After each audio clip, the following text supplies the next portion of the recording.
Les chefs d'État de la région des Grands Lacs vont se retrouver ce jour à Kampala, en Ouganda, sous l'égide des Nations Unies. Selon Saïd Djinnit, envoyé spécial du secrétaire général de l'ONU dans la région, l'objectif est de leur offrir une plateforme unique pour discuter des problèmes de fond qui les divisent. C'est exact, Jerry, et ces problèmes de fond qui divisent la région sont nombreux. Il est notamment question du calendrier électoral en République démocratique du Congo et de l'élection présidentielle prévue le 23 décembre prochain dans le pays, sans oublier la question du rapatriement volontaire annoncé des groupes armés. Notre correspondant, Herman Numbo, s'est entretenu avec Saïd Djinnit à New York. Avec lui, il est notamment revenu sur la situation sécuritaire dans la région des Grands Lacs, devenue très volatile, et les efforts pour en finir avec la résurgence des groupes armés.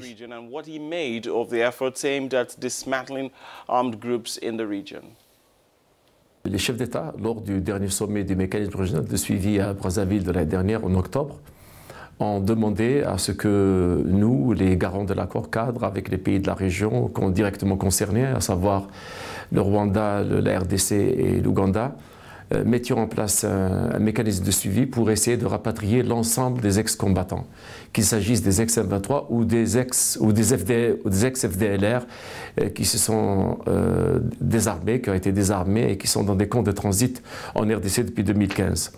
Nous avons mis en place le processus du mécanisme de suivi. À ce jour, nous avons réussi à rapatrier plus d'une quarantaine d'ex-combattants, qu'il s'agisse d'M23 ou des FDLR, la plupart d'M23.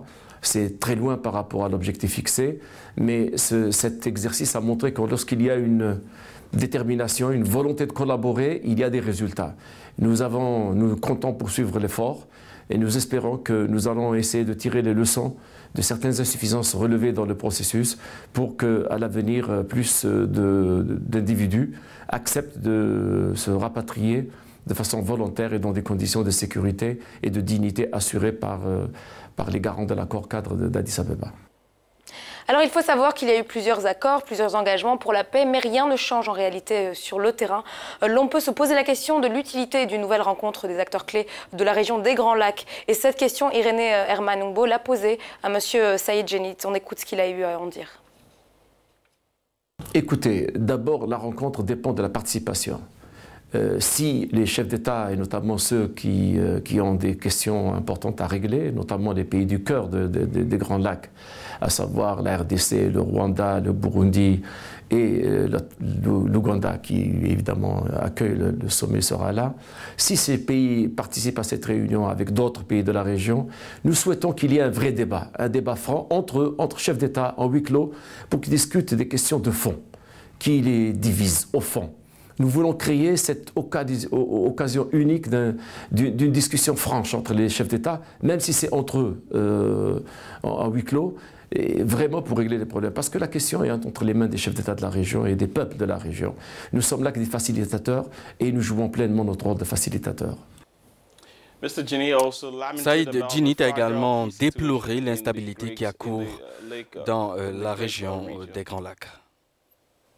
C'est une situation certainement inacceptable parce que la région a fait des progrès depuis les années 90 et fin 90 où il y a eu des conflits tragiques dans cette région. Il ne faut pas oublier le parcours fait par cette région qui a connu deux guerres successives au Congo, qui a connu une crise très longue au Burundi et qui a connu surtout un génocide au Rwanda. Il faut se rappeler qu'il y a 20 ans encore, la région a été complètement disloquée et en guerre à l'intérieur et entre les États de la région. Aujourd'hui, c'est une région plus apaisée. Il faut quand même remarquer qu'il y a un progrès significatif des choses. Il y a des questions qui subsistent. Et c'est pour ça qu'il y a une méfiance qui subsiste et nous voulons traiter des problèmes de méfiance qui restent encore là et c'est lié encore une fois à la question des forces négatives où il y a chacun soupçonne l'autre de vouloir manigancer quelque chose. Donc il y a ce climat de méfiance qui reste et nous voulons jouer ce rôle de facilitateur pour qu'il y ait un vrai débat, une vraie discussion pour surmonter cette méfiance. And in light of the upcoming presidential elections in the Democratic Republic of Congo, which is scheduled for December, the UN Special Envoy shared some of his thoughts. L'envoyé spécial de l'ONU, Saïd Djinnit, est également revenu sur l'importance de l'élection du 23 décembre prévue en République démocratique du Congo. C'est l'objectif de tous, je crois, des Congolais d'abord, des autorités, de la CENI, mais c'est l'objectif surtout de l'accord du 31 décembre que toutes les parties congolaises ont signé et sur laquelle toute la communauté internationale, les pays de la région, l'Union africaine, les Nations unies sont mobilisés. Nous sommes tous en soutien de toutes les parties prenantes congolaises pour qu'ils mettent en œuvre ces conditions, pour créer les conditions d'une élection libre, transparente, inclusive et crédible. Parce que c'est au prix d'élections inclusives et crédibles que la RDC sortira de l'ornière. Parce que nous souhaitons que, comme d'ailleurs c'est le vœu le plus cher de tous les Congolais, c'est que ces élections fassent partie de la solution et que le Congo retombe sur ses deux pieds pleinement pour qu'il adresse et qu'il traite des vrais problèmes de développement et de sécurité, de stabilité à l'est de la RDC. Avec l'énorme potentiel que la RDC a, il est important que la stabilité règne et qu'il y ait une forte légitimité à travers des élections tenues dans des bonnes conditions. Nous souhaitons et nous encourageons toutes les parties à respecter les conditions, toutes les conditions prévues par l'accord du 31 décembre.